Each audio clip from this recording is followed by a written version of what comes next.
Ready, turning. 1, 2, 3. 1, 2, 3. 1, 2, 3. 1, 2, 3. 1, 2, 3.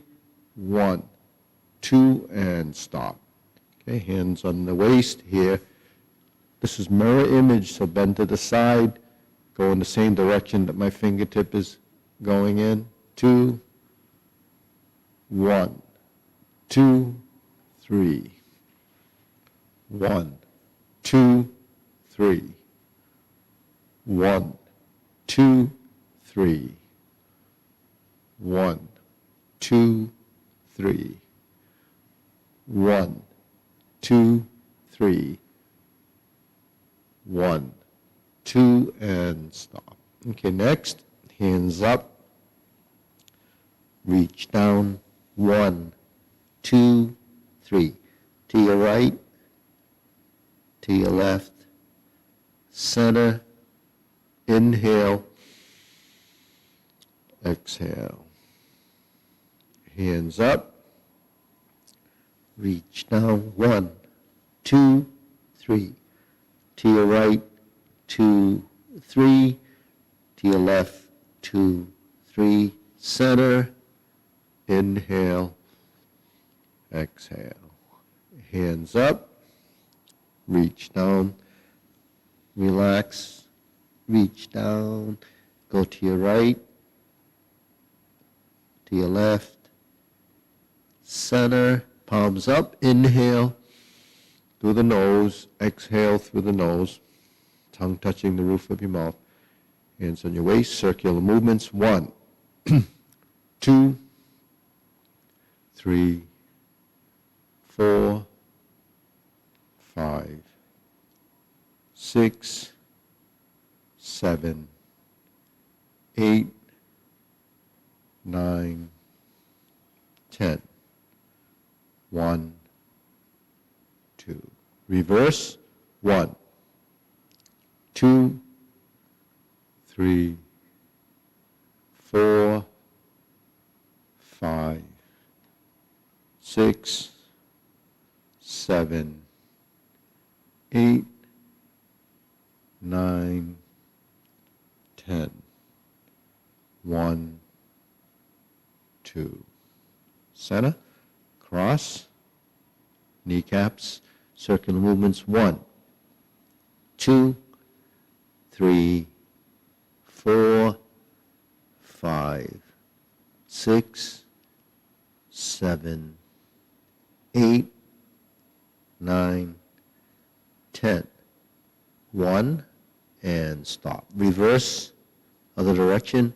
1, 2, 3, 4, 5, 6, 7, 8, 9, 10.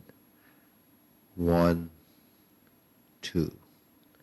Center, hands on your waist, neck turning. 1, 2, 3, 4, 5, 6, 7, 8, 9, 10.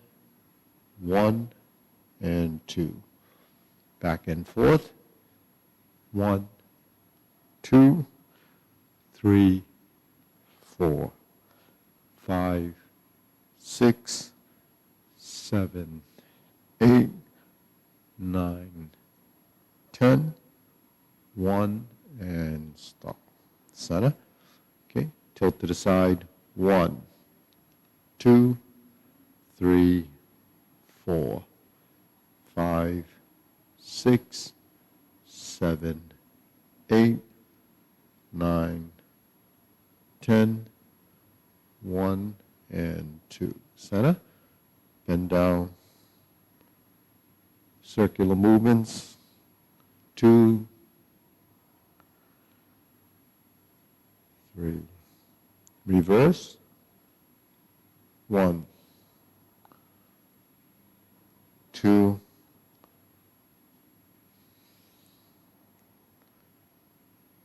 and center. Hands up.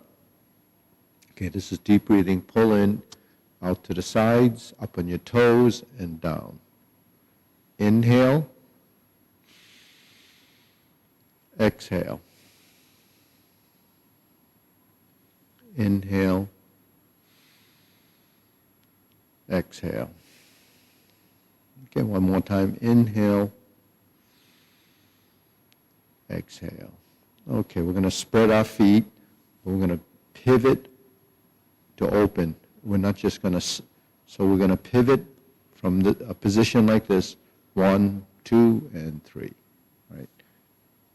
Turning shoulders, 3, 4, 5, 6, 7, 8, 9, 10. 1, 2, 3, 4, 5, 6, 7, 8, 9, 10. 1, 2, 3, and stop. Okay. You can cross your fingers like this, turn to this direction, stretch out a little, 2, 3. Switch. 1, 2, 3. Switch. 1, 2, 3. Switch. 1, 2, and 3. Center. We're going to turn, straighten the front knee, fold from the hips.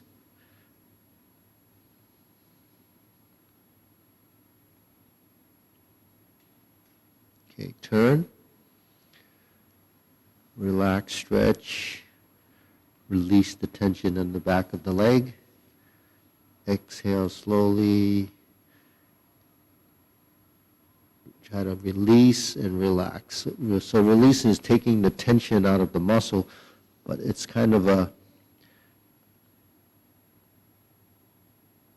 it's actually exhalation and then sort of, it's a mindful type of stretch, so you're just letting go. Focusing on the tight muscle. Switch, one more time. So it's inhibiting the stretch reflex. Letting yourself go as far as you can without forcing the movement. Okay, back to center. Shake it out. Okay, hands up. Pull in, inhale. Exhale. Inhale. Exhale. Inhale. Exhale. Okay. Shoulder roll. We're going to go backwards.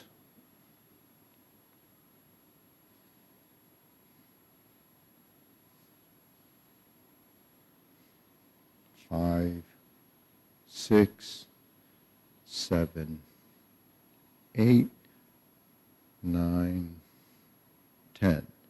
Reverse. Try to make it as round as possible. So even though it's called a shoulder roll, we're still moving this whole area, trying to get that, to help create the roundness in the movement. So your back is involved and the front of your chest is involved. Reverse. Okay, reverse. Okay, center. Now we're going to swing the arms like this. Palms pressing and releasing. Exhale, inhale.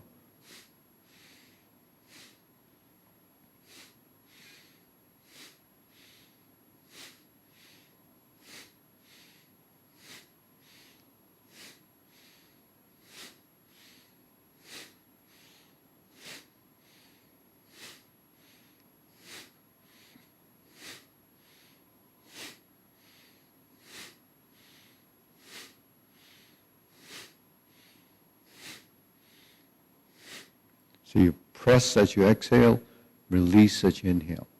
Exhale. Inhale. Breathe through your nose.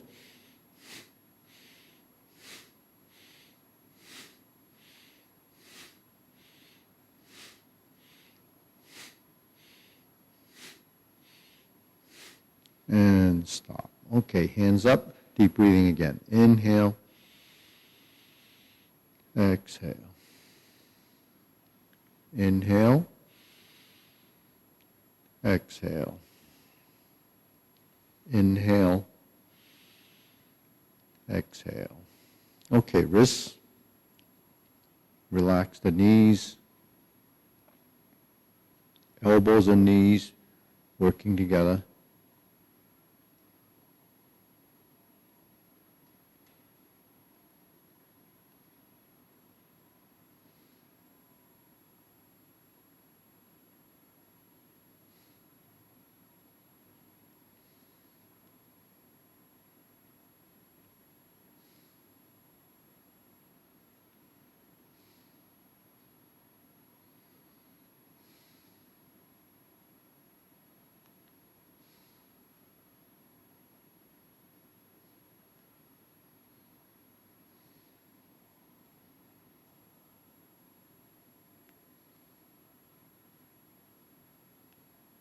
Okay, reverse. Okay, track the hands.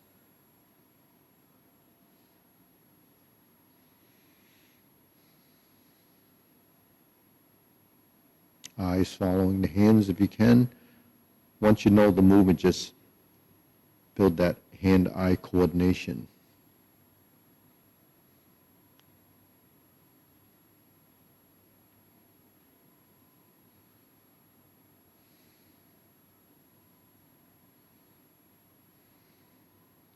And center. Now palms down. Bigger circle. 1, 2, 3. 1, 2, 3. 1, 2, 3. 1, 2, 3. Remember, relax the shoulders, release the tension. Try not to inhibit the movement. Let it go. 1, 2, 3. 1, 2, 3. 1, 2, 3. 1, 2, 3. Couple more. 1, 2, 3. We'll go back to the other side. 1, 2, and stop. Okay, shake it out. Okay, we're going to go from side to side. Let's bring it all the way over to here. Find your center. Bring the foot out. Balance. Okay, bring it back in. Shift over. Find your center.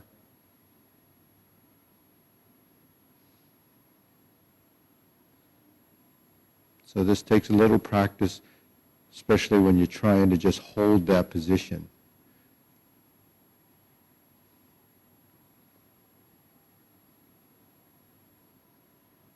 So you're working the supporting leg, trying to build some response to the balancing of this position. Now we're going to put it down. We're going to lift the knee up. Standing on one leg is a golden cockroach standing on one leg. It's a popular name for a posture in many different styles. So we're just practicing to stand on one leg. Combine the hands and the legs. So it's different from the exercise that the people do in the aerobics where they do this. We're just actually lifting. We actually extend the leg so we can stack our skeleton. So we're not doing a crunch. In fact, when you shift, you lift your spine rather than collapse your spine. You lift. You lift. You lift and lift and lift. So the benefit of this, learn to stack your body over the supporting leg, and then work this group of muscles where you have to lift and balance. Okay, shake it out. Deep breathing. Inhale, exhale. Inhale,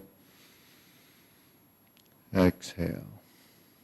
Inhale, exhale. So now I'm going to face the mirrors. We're going to do the mirror image from using the real mirror image. Now from the back side, you're going to copy my movements, and we're going to work on the same side.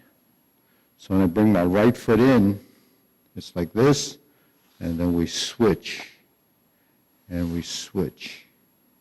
So we see the body form that the opposite hand with the front leg, opposite sides, and they're working like this. Ready? Then we swing.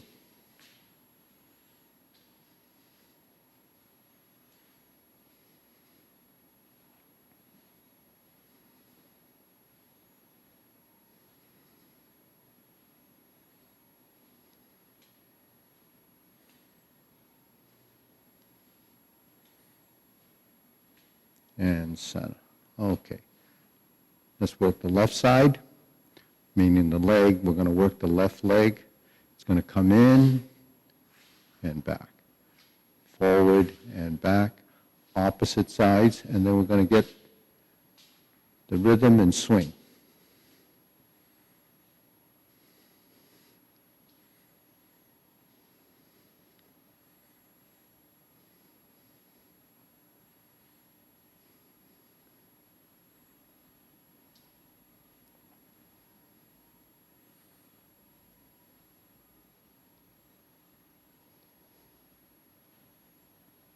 Okay, next. Go opposite. Hands are going like this. So when the leg swings, it crosses.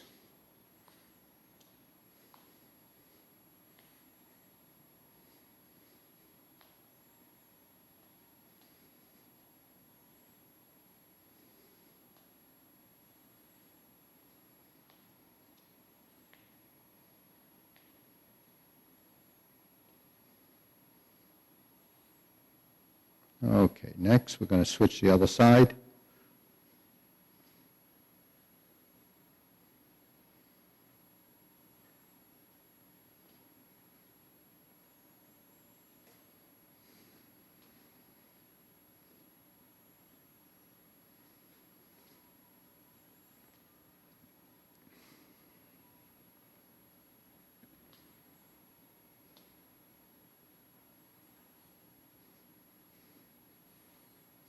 And center. Okay, shake it out. Deep breathing, inhale.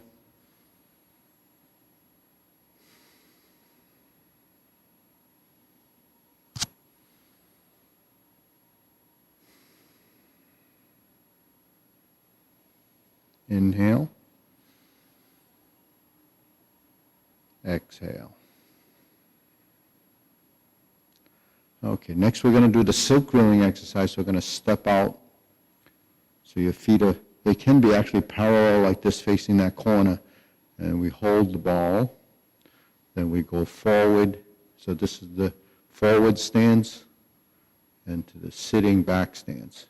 Forward and back. Now we're going to turn the shoulders. So it's 1, 2, 3, 4, and 5. 1, 2, 3, 4, 5. So if you've been following the video, you probably picked up on, the cycling of this movement. It's probably getting easier for you. So this is called silk reeling. The movement is continuous, and there's some valuable positions that we transition across that will show up in many of the postures.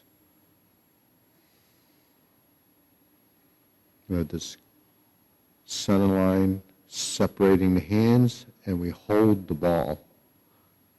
Okay? So these are two terms that you'll get familiar with. Diagonal flying, part the horse's mane. Upper position, the Jade Lady works shadow. turning of the waist, all of these things start to happen naturally. And remember, movements are directional, so they're like vectors going in a direction. Switch to the other side, hold the ball, forward position, sitting position, forward position, back to here, 1, 2, 3, and 4. 5, 1, 2, 3, 4, 5. 1, 2, about eye level, forehead level, back down. So we're crossing using the referencing of the body. You have your forehead or eyebrow level. You're turning and you're merging 1 and 2 to front position. Split the hands, separate the hands. Lower hand goes up, upper hand goes down, upper hand comes down, and we merge. We cycle through.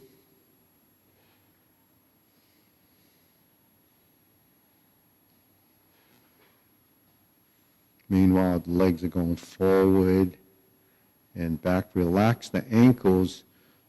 That's a key thing in the Tai Chi stances, Tai Chi leg work, is relax the ankles and relax the hips. In fact, we should relax all the joints in order to manipulate them to create a gentle movement. Okay, back to center. Cross the forearms. Right leg forward, open and close. Open and close. Open and close. Open, close. Open, spread, cross, open and cross. Open and close. Okay, switch.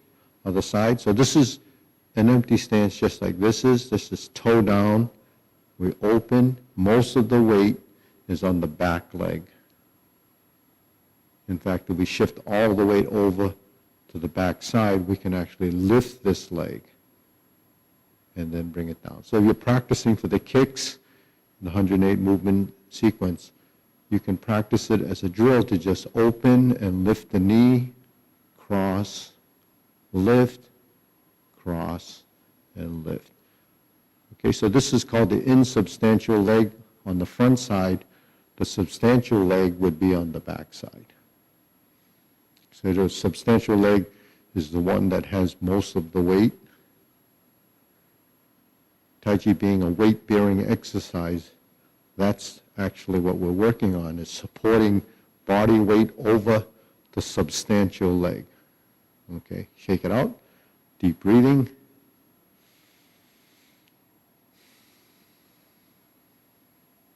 Now in this position, the weight is distributed 50-50.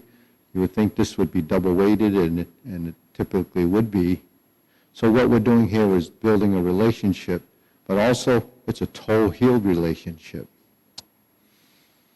Because when we go down, feel the heel touch down, and then feel the response as you go back to the toes. Okay. So when we're doing any of the movements, we have a experience going through the exercises, but it really starts on the soles of your feet, and it actually working all the way to the top of the head. So that means everything that we're doing requires total body movement. Even though we seem like we're only moving the hands, the body is actually involved, because the body is sensing and compensating for whatever movements we're creating. So that's why with gentle movement, we have to let go of the tension. Okay, next, we have preparation. So this is a circular movement.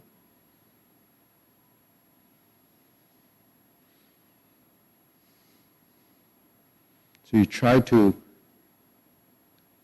lengthen, elongate the spine, try to keep the spine as vertical as possible. We don't need to tuck the lower the coccyx area, the tailbone. We don't have to tuck the tailbone in. Just release the hips, the knees, the ankles, and let us sort of settle into that position. Coordinating it with the elbows and knees, press down, comes up.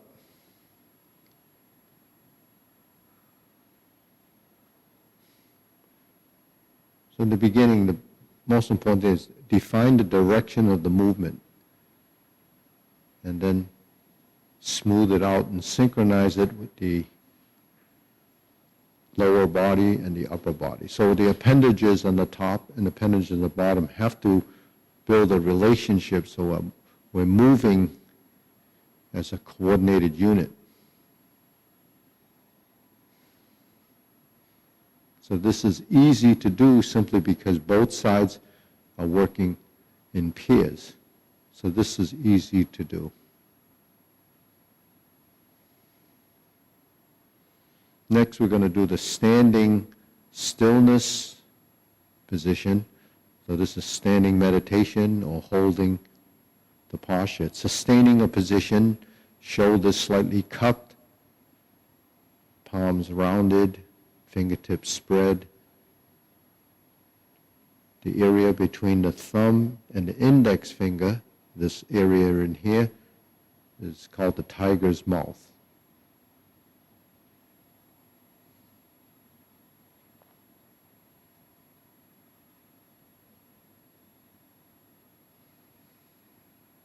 Next, we go up to the shoulder height position.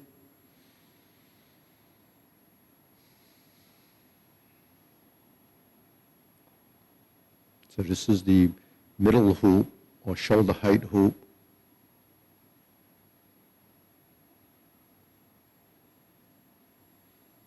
Next, we sink the elbows, form the elbow down position. Cup the hands, rounding slightly, as if holding a ball about the size of a grapefruit. Maybe a little bit bigger, depending on the size of your hands.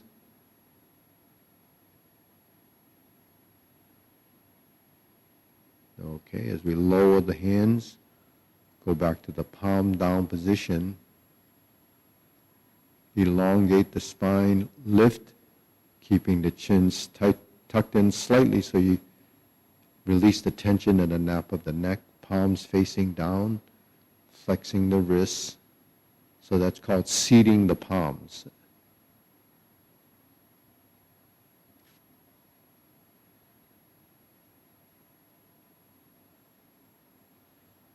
Extend.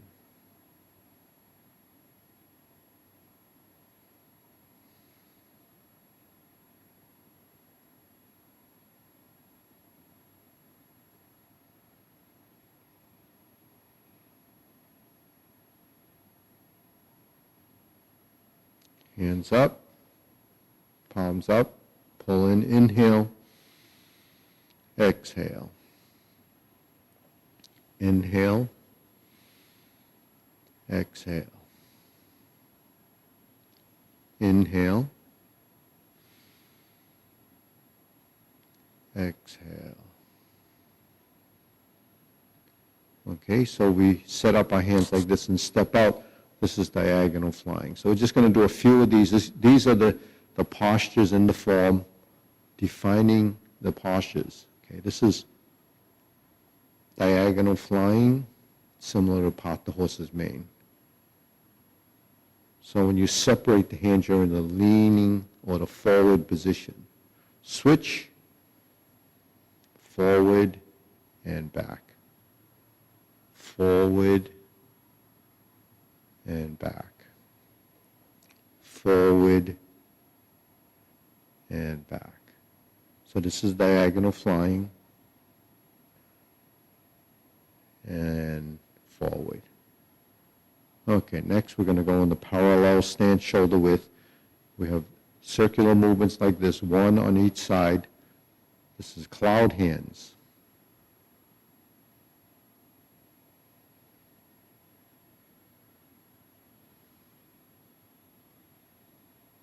So you go to the right and you go to the left.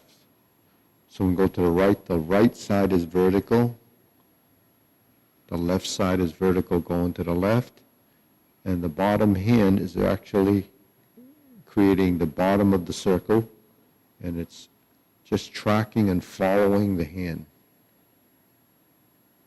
Now I actually introduce you to some sidestepping, so we shift,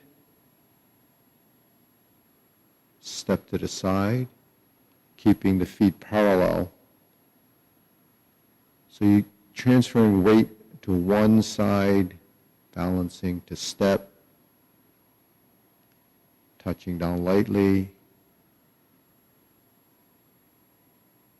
Okay, we'll go back.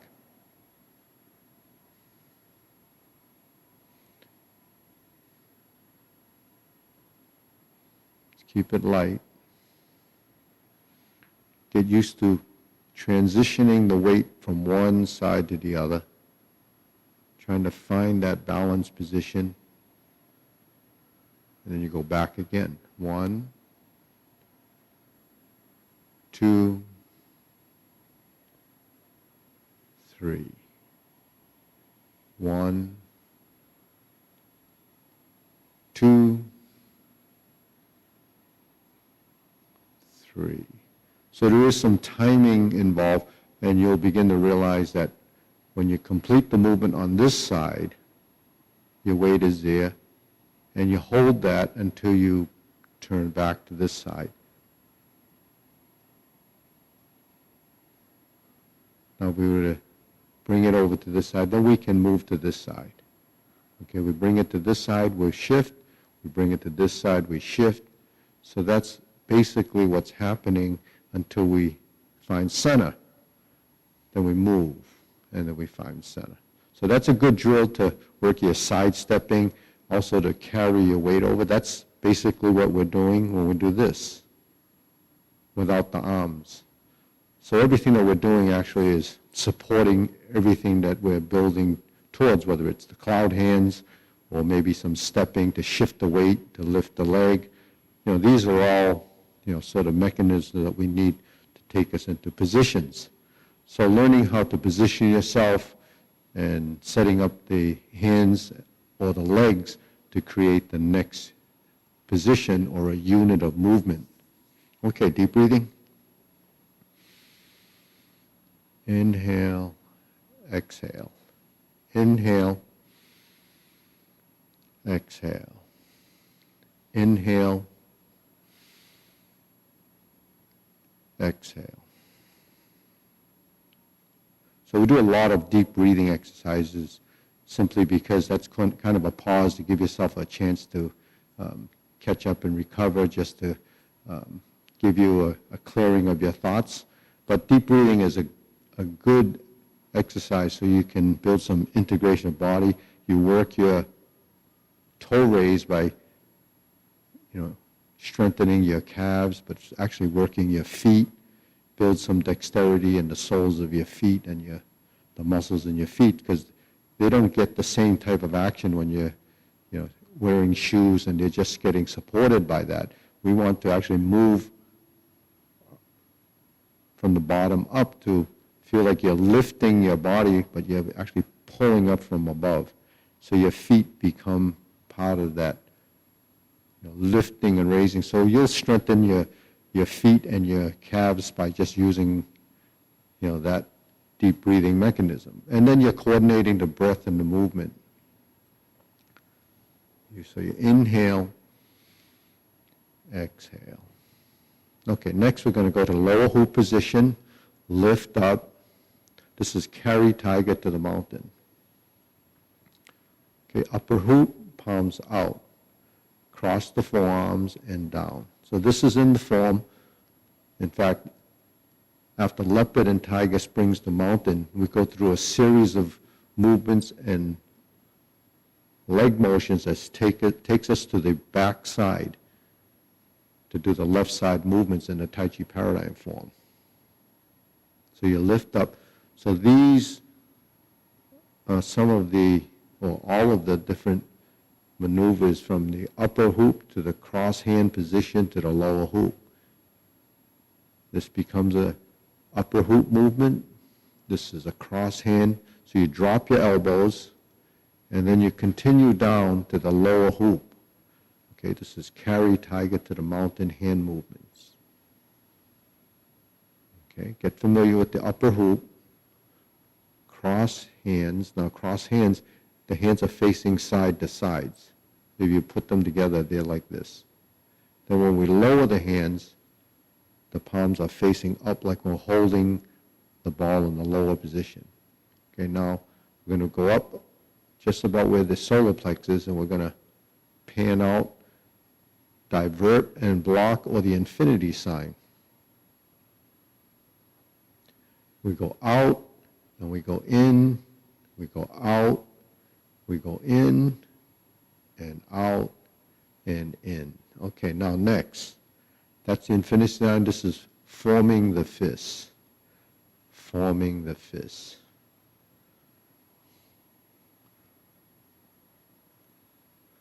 Your palm faces up. You curl the fingers and you rotate the wrists and move the elbows out and then back in, draw back and punch. Okay. So this is divert and block and punch. If we combine this with this. So if I divert and block and punch, that would be the movement.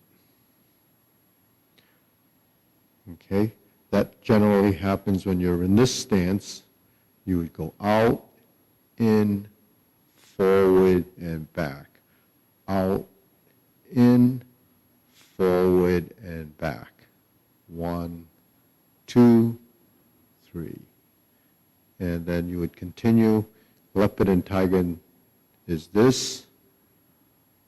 So we form the fists, divert, block, and punch. Leopard and tiger springs to mountain.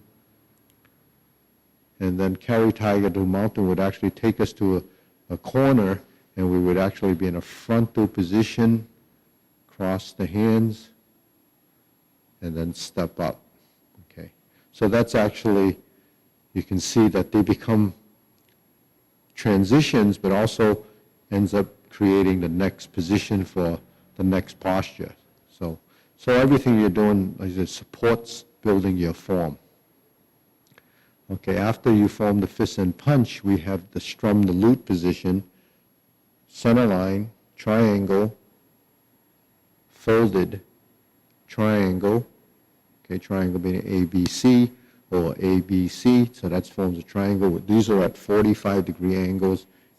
Okay, like this, and we strum the lute. So that's vertical elbow, neutral position. Okay, also called in a posture, strum the lute. So vertical elbow, triangle position, strum the lute. So we do these each and every class just to get our body acclimated to the position and develop the muscle memory, so we no longer have to think about what that position becomes. It's a setup for a lot of the positions. So remember the vertical elbow and the horizontal elbow, thumbs up, okay? So don't forget the thumbs up position is really what you do when you sign in or sign off of the streaming videos. When we want a thumbs up, find the horizontal elbow and do that. Okay, so every movement has a purpose. Drop your elbow. So what we're doing here is learning to release the tension in the shoulders and create a gentle manipulation to the next position. This is the horizontal elbow to vertical. Horizontal elbow to vertical. Okay? And next we're going to extend out, turn to the side to draw the bow. Come back through center, draw the bow.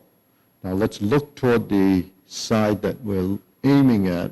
So you can imagine, look at your target. Once your body form is created, look at the target and release. Look at the target and release. Look at the target and release. Turn, turn, and turn. Okay, hands down. I'm going to fix this a little bit because sometimes it gets bumped. Okay, now we're going to do fan through the back. So we have one hand, left hand on top, right hand on top. Left hand's going to go in this direction, right hand's going to go in this direction. Spread the feet, fan through the back. Fan through the back. 1, 2. 1, 2. 1, 2. 1, 2. Next, we're going to go up and raise the hand. So this goes way up, just above the head, lifting up. If you have a little trouble bringing it over the head, it's probably because this is tense. If you let it go, try to find the position and then turn the palm up. So that's an area that actually stays pretty tight if you're not used to it. Now, if you never bring your hands up above your head like this, definitely you're going to have some conflict and movement, and that is really not letting go. So work toward this position over time, and then you'll be able to increase the range of that motion. It's the same position as when we do this.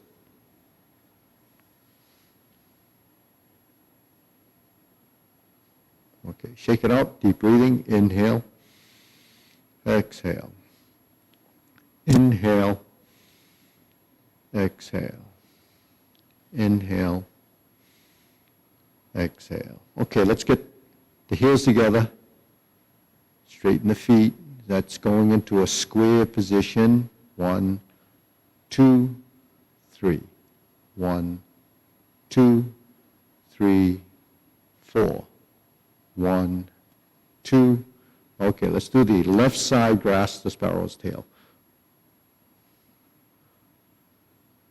Hook your wrist, turn toward the front. Switch to the other side. Right side, grasp the sparrow's tail. Hook your wrist, turn back to the front. Okay, turn. Vertical, horizontal, palms down. Push forward, hook your wrist, turn to center. If we open, our single root would be wider, but we're in this position. Turn, right side, vertical, horizontal, palms down, push forward, hook your wrist, turn back to front, open the hands, so there's your single whip with the elbows out. Okay, this is close together, so you can see the difference. This is left side, grasp the sparrow's tail. So the left side goes to vertical and horizontal. This is right side horizontal. So that's what we have to identify with, the right and left horizontal and the right and left verticals. Okay, next we're going to go to this side. Press forward and back turn. Now because our hands are set up like this, we go to the left, brush knee and push. Vertical to horizontal, turn, because our elbow's up on this side, turn to the same side, brush knee and push. That's the right brush knee and push. We're going to the left brush knee and push. 1, 2, 3, 4. Going back again, forward, back turn. This is your right side, brush knee and push. So which hand brushes the knee? The inside hand. So here's the inside hand That goes down toward the knee, so that's on the same side. This is the pushing hand. Go back to neutral, go forward, turn, inside hand, brushes the knee, it's on the same side, and push. Okay, back to center, forward, and let's turn back to the middle. Okay, let's cross over. 1, 2, 3, 4, 5. Cross over. 1, 2, 3, 4. Turn toward the center and forward. So you turn toward your center, okay, to the front center. You actually can't turn that way, so you'd have to turn this way and go forward. We cross over. Here's your vertical, your horizontal. Go back to vertical. Turn toward your center. Lift up. And we're here. So that's Jade Lady work shuttle, left and right side. You hook your wrists. Let's go to center. This is the single whip position. Hook your wrists. Corner to corner. This is your single whip position. Okay, hook your wrist, turn to the corner. 1, 2, 3, and 4. Hook your wrist, turn to the corner. 1, 2, 3. And we're here. Hook your wrist, go to the corner, sit back, bring it across to the opposite foot. Hook your wrist, bring this hand down, and we're here. Step out, open, bring it to here, open, single whip. Okay, so single whip is just determined, the hook side determines which side it is. This is your right, this is your left, opposite side is open. So that's the single whip is up posture. Okay, shake it out, deep breathing, inhale, exhale, inhale, exhale, inhale, exhale. Okay, let's open the form position. We're gonna do the footwork to the form that gets mapped out. And you sit back. Now we're going to kick the heel out and lean forward, shift the weight over, and step out. Go forward and back. Turn. That's familiar. Open to single whip, and you would be here. Now you see, when we're in the starting position, we have a parallel position. This is preparation. Okay, when we kick the heel in or pivot one side, we move the opposite foot. Now we're in the left stance, and we go forward and back. Now we leave the front foot down so we can spin on the toe. Now you notice the feet are parallel. When we go forward and drop the elbow, we're in this position. Sort of like a diagonal flying, but it's a little narrow because we transition over to move the foot in, and we're out, and we go to the right side, and grasp the sparrow's tail would happen right here. If we hook the wrist and pivot the front foot and end up in this corner position, then spread the feet. Here we are in the diagonal. This is going into this one, single whip, okay? And then we're here. We're going to go to the diagonal flying after we hold the ball, okay? So holding the ball is this. Okay, we're familiar with this at all. If I go like this and I go like this, there's that center position. So I'm going to bring this side in and lower it. Now I'm going to bring this side across and do that. So this is really transitional, or finding your position to set this up. Now here, that's the setup for the diagonal flying. Now let's go back to that first step position when we were here. Okay, going to your right. Now we're here. We're on the right side. Let's go to horizontal. Let's go to the shoulder width stance and raise the hand. Okay, so raise the hand is lower than this one. Okay, now we're here. This is in front of the forehead. 1, 2, 3. This is stork flaps wings. Okay, so stork flaps wings is similar to this. Okay, now if we relax the hands, we would end up in this position. So that's what happens when we do a toe heel pivot and pivot into this direction. Now you see how all these little maneuvers are movements that we get familiar with over time.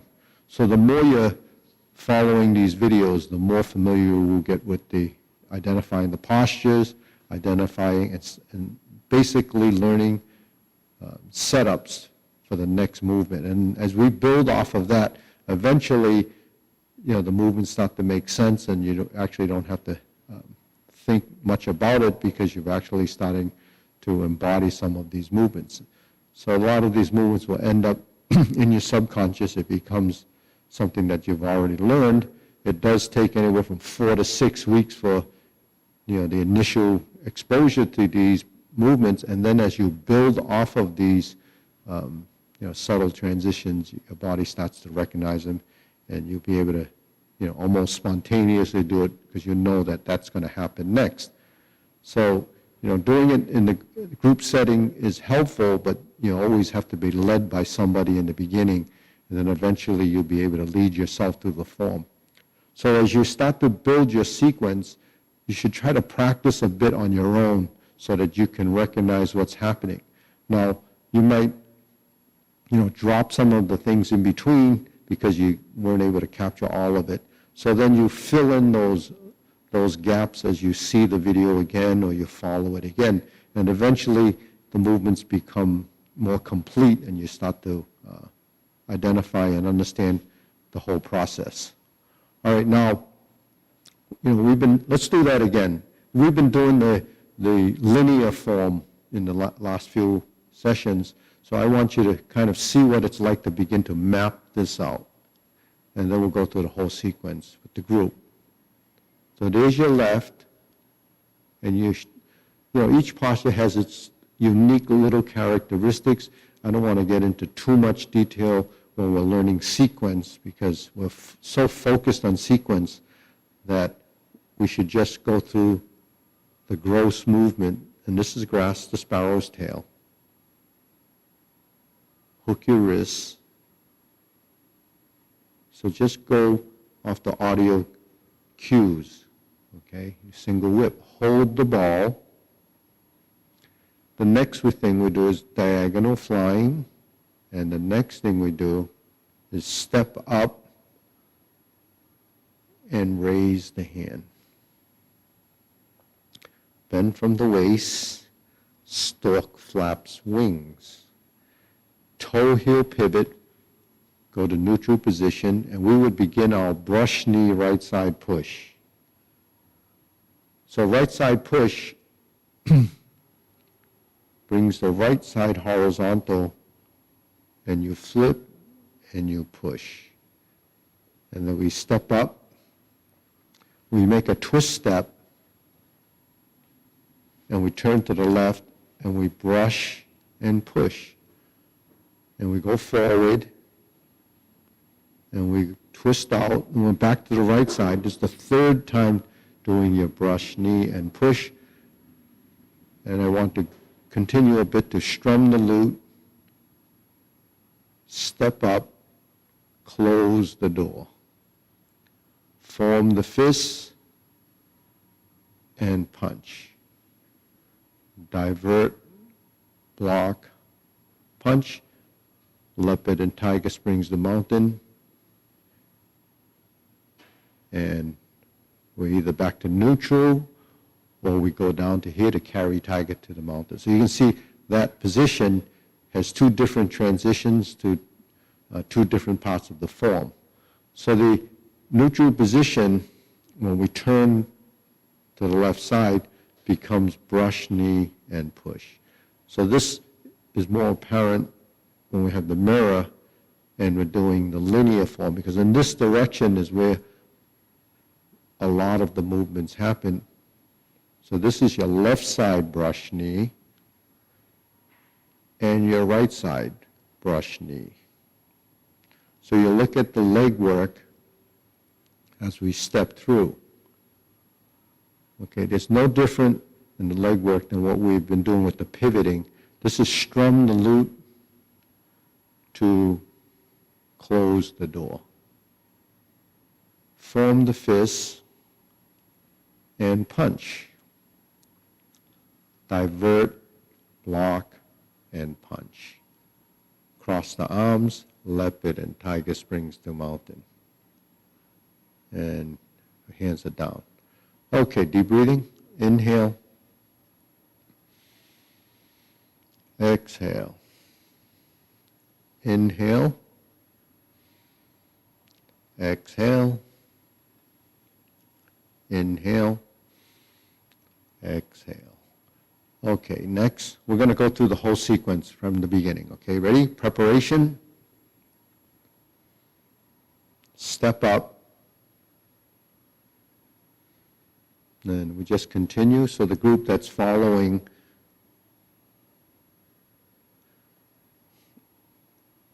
we can just follow and track the movements.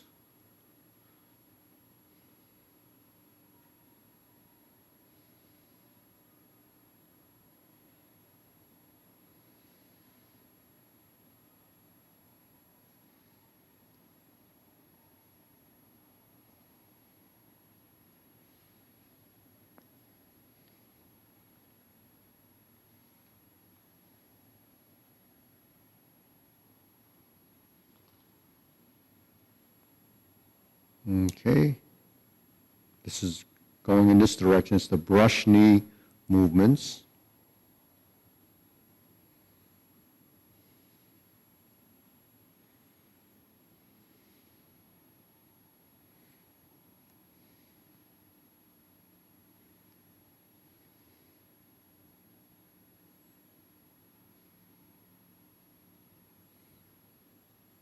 And continue to strum the glute.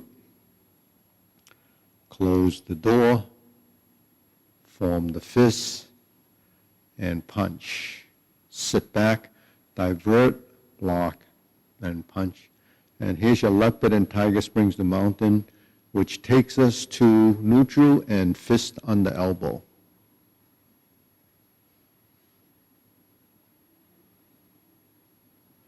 Repulse the monkey going backwards.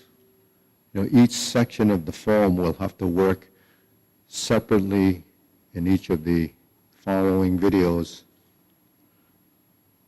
so you can actually get a idea how these movements are done. So this is done 3 times. Next, neutral position to hold the ball. Here's your diagonal flying. And insert needle.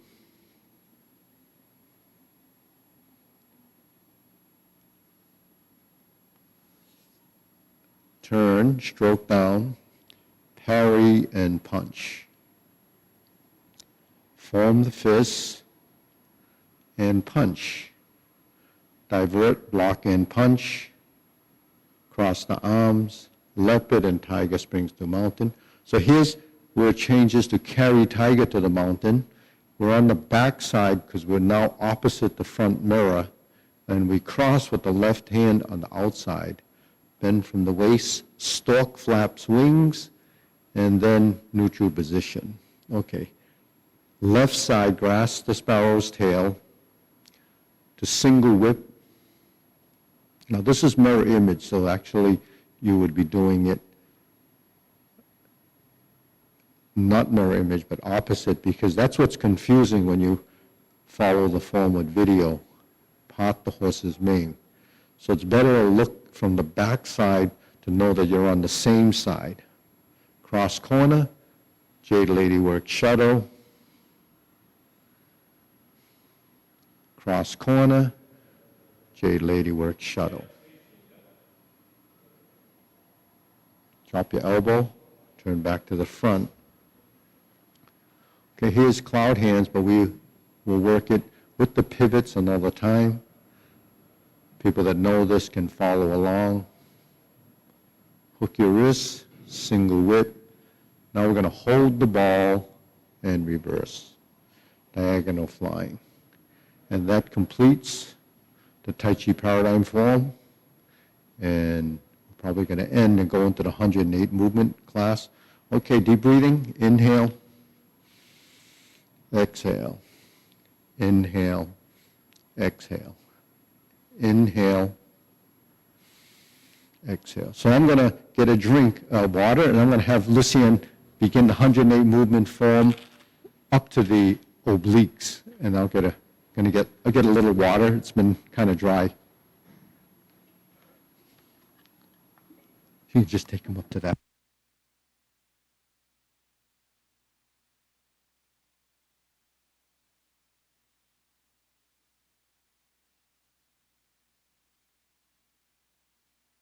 Everybody, so I guess we'll just jump right into the form.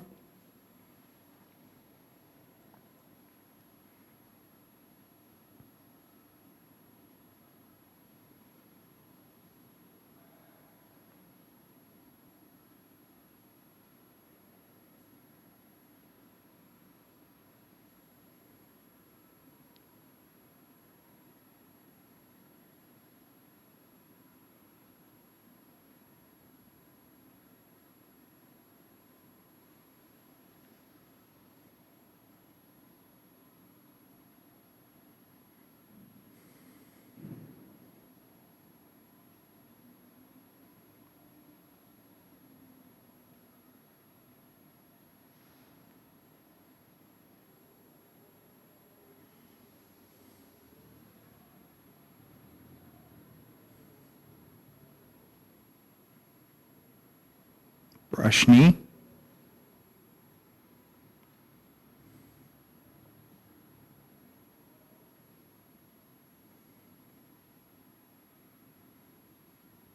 Beginning style, twist step.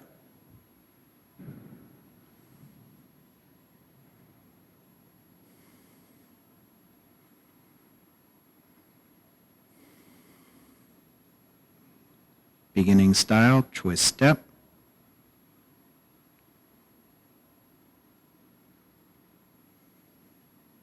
Strum the loop.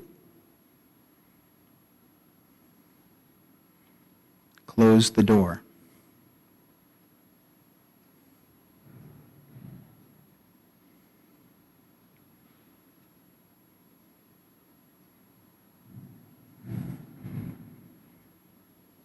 Leopard and tiger springs to mountain.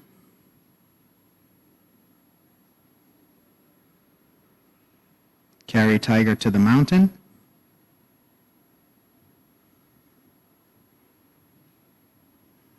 Grasp the sparrow's tail.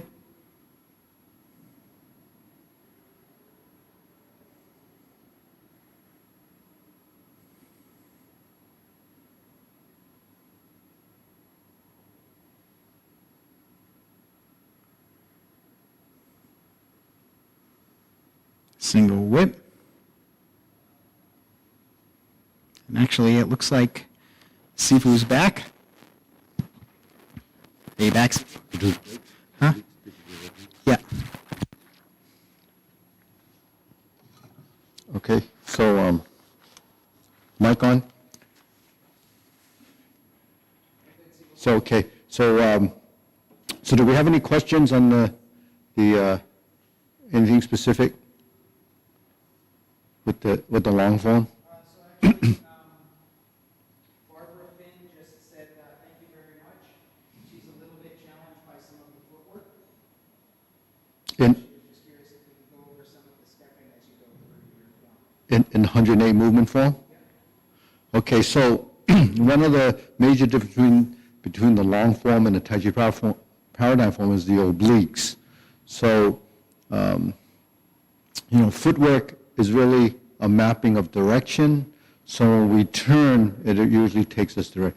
So the form typically starts off in the front.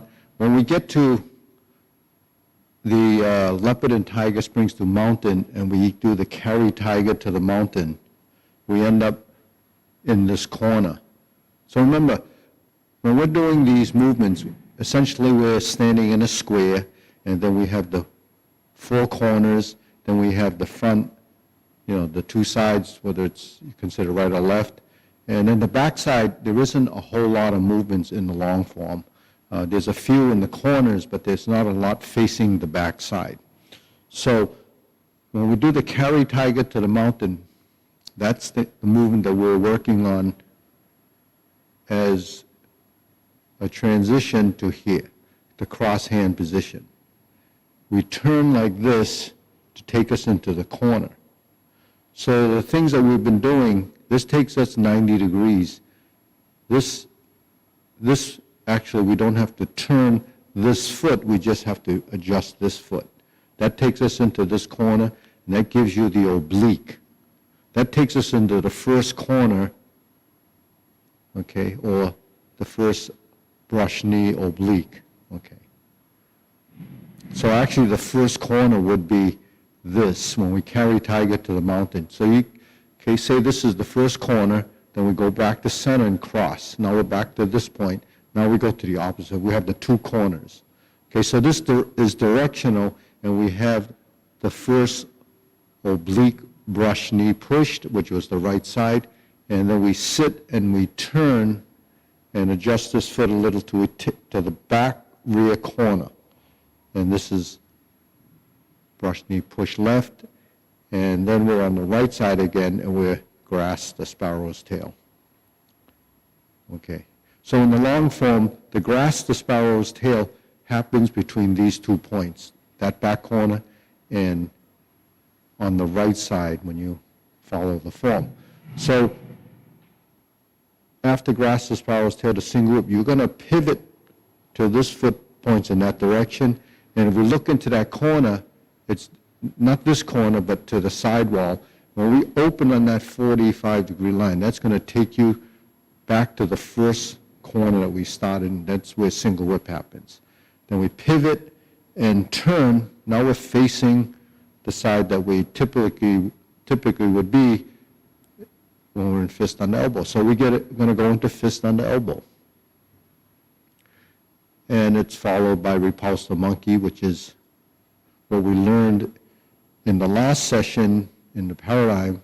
Some people haven't reached that point, but this is repulse the monkey 3 times, always starting on the left. So this is my third one. Once I complete that, I go to neutral. Now you're more familiar with going to diagonal flying. Here we carry tiger to the mountain, again with the twist stance. So the hand movements, and then this opens till we're here, and we're in a horse stance. Here's a position you should be familiar with, and then here's the opposite side, and we go just like in the beginning. Step up, press forward, step up, and raise the hand. Bend from the waist, stork flaps wings, and down. Okay, so that's the oblique movements, and then we would continue from there. Now, one thing to remember, you notice whenever we step, okay, whenever we step, get in the habit of passing through center. Because if you pass through center, it gives you a chance to set up your shoulder width stance, which has been learned and muscle memory from here. So we know that position, the foot will do this. What ends up happening sometimes is you forget to go through center, and then you don't know where to plant that foot. So you're out of control in a sense, but we want to control the movement. So everything about controlling the movement is really where our center is, where our center of mass is. So while we go forward and backward, and we turn to the right and left, or move left and right, we move in those directions as a leg work, as a step. But when we transition, whether it's right or left, we have to control that center. So that's called central equilibrium. Central equilibrium is your balance point of where your body is relative to the postures. So that's what we're actually learning and doing. So when the hands are in these different positions, the sensitivity of your movements really comes down to how relaxed you are and how your body responds to where you're going in the movement. So if it's a leg transition or a hand transition, your center of mass becomes very keen and aware based on how that feels. Now, if your body's tense, you're not going to be able to experience that because your body's just there. It's kind of a rigid, object because we're tense, so we really can't identify or feel where our body is moving. That's why when we release the tension in the body and we shift over and we find that position, our body starts to respond in a different way. It becomes more sensitive, and it learns to compensate much more naturally than just forcing yourself into a position and trying to find your balance. So, it is it's a process of learning. It's like, learning curve is steep. But the thing is, you get to the top, and then as things start to plateau, it's like flattening the curve, like what we're talking about today. Everything becomes easier, and everything becomes a certain level of understanding. So when we do go through these motions of shifting of the weight, pivoting of the feet, these are type of body mechanics and a type of strategy that we use in taking us in a direction. So, it's one of the concepts that I use in the Tai Chi training for Parkinson's, because, we start from the ground up to take us into directions, to lead us and learn how to shift our weight and control our balance. So that's the obliques. So I'll go through that again. We go down, we carry tiger to the mountain, and we sit and cross the hands. Now, what do you build while we're doing this? The relationship between the hands and the legs become more important because that relationship now becomes something that happens above and something that happens below. Now we're in the rear corner, so when the hands move, spontaneously, your legs and your torso will pick up on what's supposed to be happening. Okay, then when we turn, that's taking us in a direction, so we allow the joints to fold and unfold and build a relationship with what has to happen to create the next position. So this is the obliques. And the obliques only means that they're going to the corners.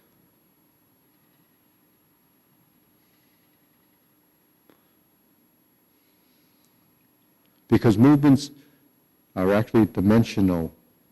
The oblique is the slant. So if I go like this and I lower the hands, actually it's carrying me over to this corner. And then when I open the stance, I actually transition into positions that allow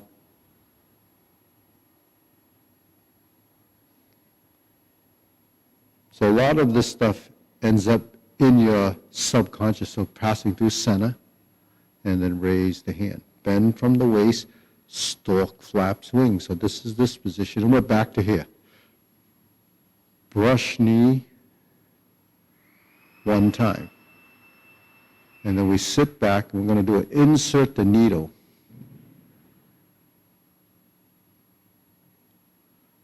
So if we're trying to build strength and balance and control, that's what has to be happening in the slow motion arena.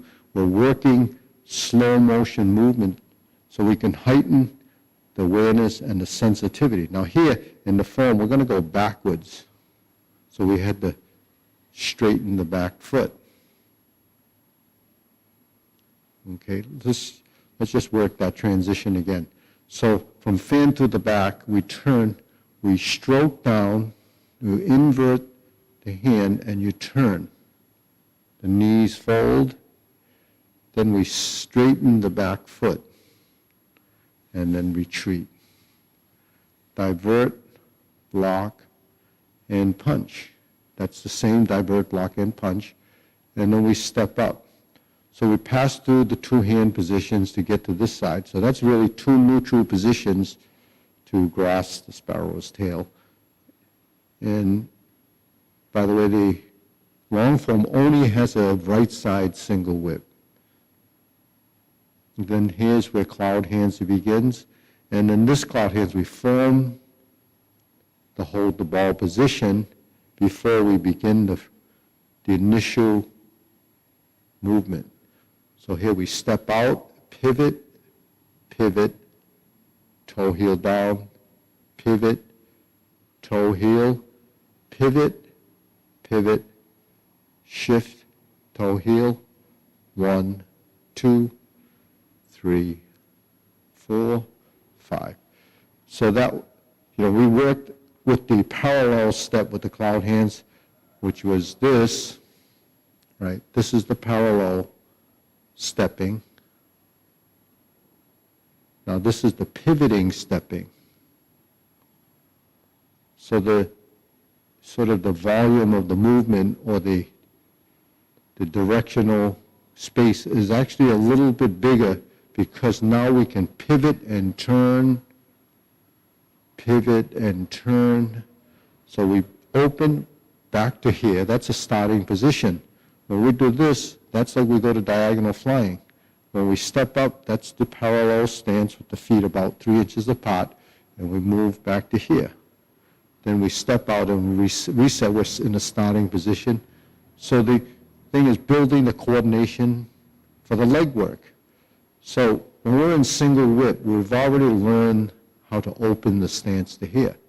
Now we know how to pivot to the diagonal flying. So we just pivot and then shift the weight, which is the same as when we step up to go here. But instead of stepping up to go there, we step to here. And then we pivot like this. So that becomes a T stance, or it's more like a 90-degree position, and then we turn the hips and we step out. So when we turn the hips, we know that from here. Okay, so you see all these interim positions that seems so new and different are really pieces of the things that you've already learned. So the thing is, all of these little transitions that we're building, actually your body will start to recognize and then say, oh, that's what that is. Sometimes you have to go through this whole cycle of learning and learning and learning until you discover, well, that's all it is. So people can learn that way, but it's a slower process in a sense that you can't identify with it right away, because up here it's all confused. They're all compartmentized as single units. But when your body gets familiar with it, it becomes cross-referencing, and it's like learning to play multiple sports, and then you start to figure out that your body is essentially doing that type of a motion. Now, when we speak of training, it is very specific, but it's how you use your strength that's very specific. So that's really what people get confused with as far as, the physical side of the movement. I'm going to talk a little about it later on, but that's essentially what we're learning, is building body intelligence based on the experience you're gaining from all of these little transitions and identifying these postures. So in a single whip, we know this transition. In cloud hands, after we hold the ball, the foot moves like this. So that takes us into a corner, and then we shift the hands. So when you shift the hands, when you're here, you shift. And now this is holding here. Now we're going to pivot all the way around, shift the weight, touch down, shift the weight. Now you notice, if you haven't by now, you can't move the foot that has weight on it, because the purpose of the weight-bearing leg is to stabilize you so you can move the opposite side. And that's really how we walk. It's how we move. So the advantage of learning to shift your weight and becoming sensitive to it is actually one of the reasons why Tai Chi is so great for improving balance and fall prevention, because fall prevention has to do with agility of the legs. Has nothing to do with how strong your arms are. It really has to do your response time based on your leg's agility and its ability to react to a situation. So when we walk and we move, if we stumbled, and we can catch ourselves because the legs are much more nimble. Whereas if you stumble and your legs become rigid, the rest of your body becomes rigid and you're going to crash. So for fall prevention, there's nothing like this Tai Chi leg work. So, understanding that, you could see why it's prescribed to many people that have balance problems and, and helping to prevent falls. Now, you have to have this concept, and developing the leg work doesn't happen overnight, so just doing a little bit of Tai Chi doesn't work as fast as when you're doing it, more frequently, because it's a training. So training is very specific. So if you're training to build weight shifting or balance or letting your legs relax so that you can feel like you can settle, it's learning to take the tension out of your legs, especially the knees. So once your legs become rigid, the rest of you become quite awkward, because when the legs are stiff, you become top heavy. Sort of standing on a pair of stilts. You're not very mobile because what you're standing on are a couple of rigid sticks. And if you're standing like that, you're only going to topple downward because they don't bend. So the idea of sinking and rising and falling is critical to building sensitivity to that position and the ability to react if there is a situation where you might be tripping or stumbling. Okay. So now from there, after we do the cloud hands, we're back to the kicks, okay? So from single wick, we would turn and we're facing this way. So here's the first hand movement. And look at the way we step. We have to pass through center to do the first kick. We touch down lightly, and then we can step. So you notice every time you lift your leg and you extend it, the next time you move or plant has to be a soft landing. And then you can turn, drop your hands down, fold your elbows, you lift your knee for balance, and you do the kick. Now, balance comes from practicing it. That's the only way. The kicks are a little bit more difficult if you don't have the flexibility, but the important part of that is really the control of the step. So this is brush knee again, and here's the planting punch.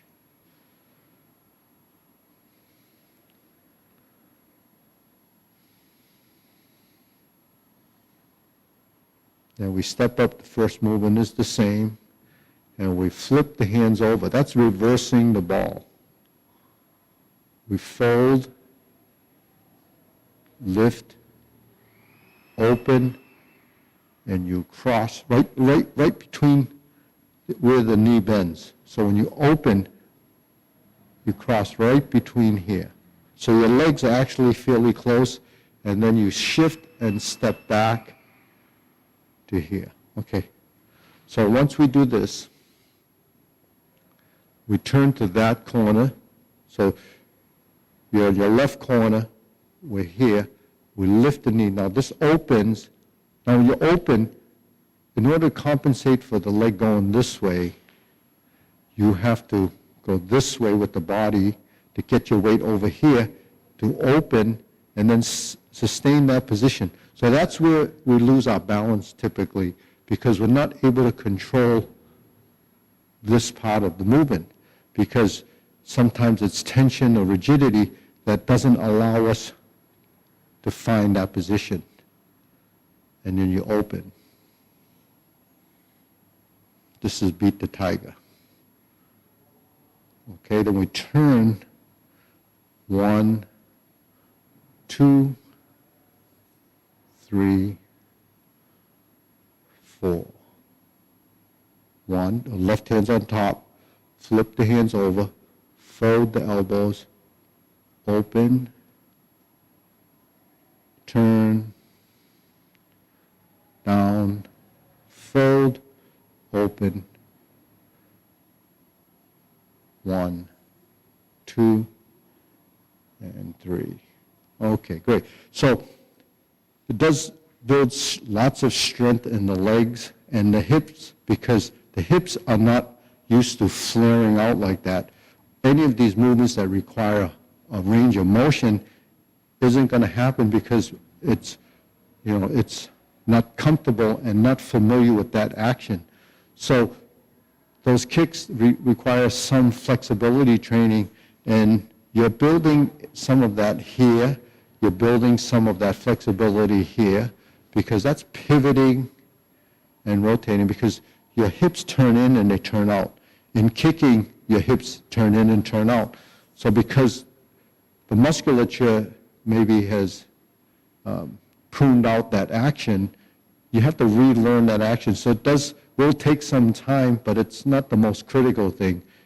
As far as the kicking part of it, the most critical thing is to begin to activate and get familiar with the fact that your hips will pivot.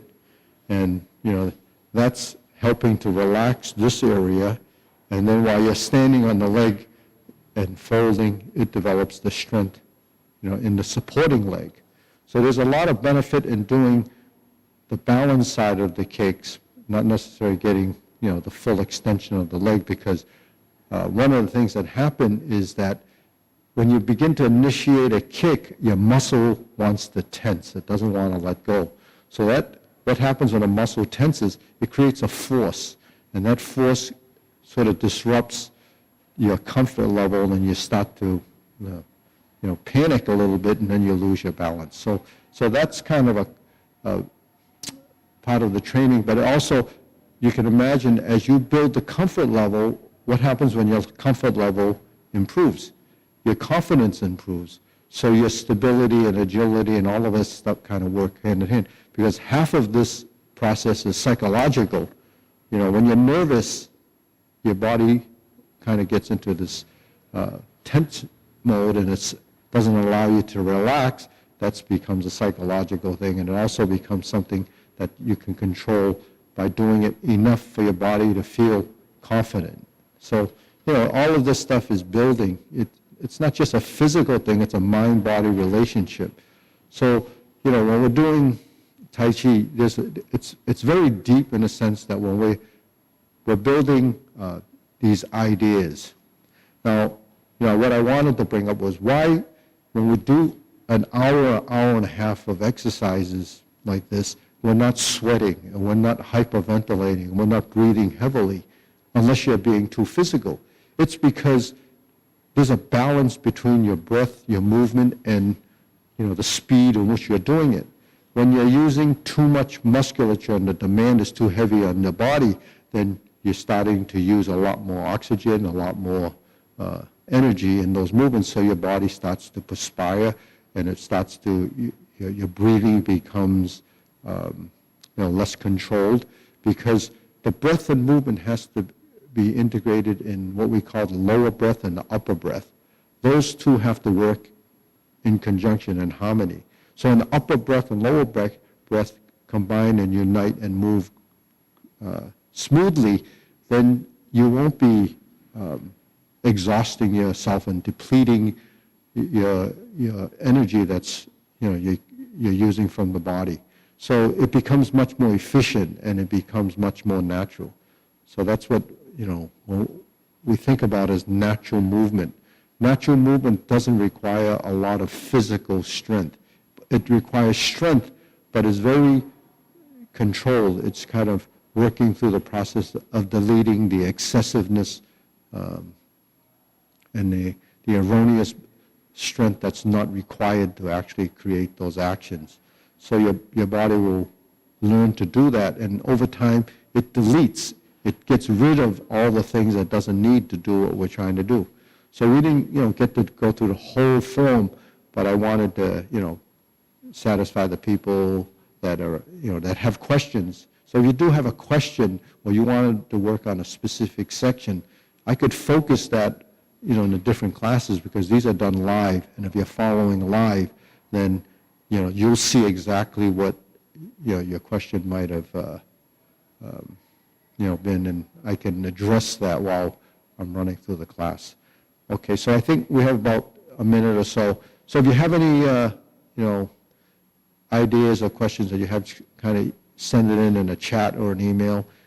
Just remember, do the movements regularly, and you'll start to pick up on it, and get more familiar with it. All right, so I'll see you next time. I think